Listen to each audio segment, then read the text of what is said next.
كم الكيلو يا عم؟ البطاطس اللي انت عارف وكيلو ب5 بطاطس سعرها 200 ريال البصل 3 من خير اليمن. كيف؟ إلى اليمن وإلى اليمن. أين الله؟ صوتي اليمن. وعلى الخمسة كيلو طماطم. نحن هنا في اليمن من أجل اليمن. أين الله؟ 70 مليون دولار. يا أهل اليمن. أعمل تخفيض اليمن. الخمسة كم؟ 5 كيلو بعد 5 كيلو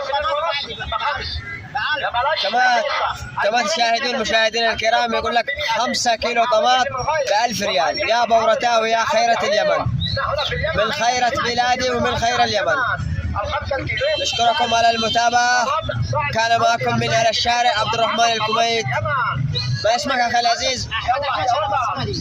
أحمد شرف الصمدي، خلف الجامعة القديمة.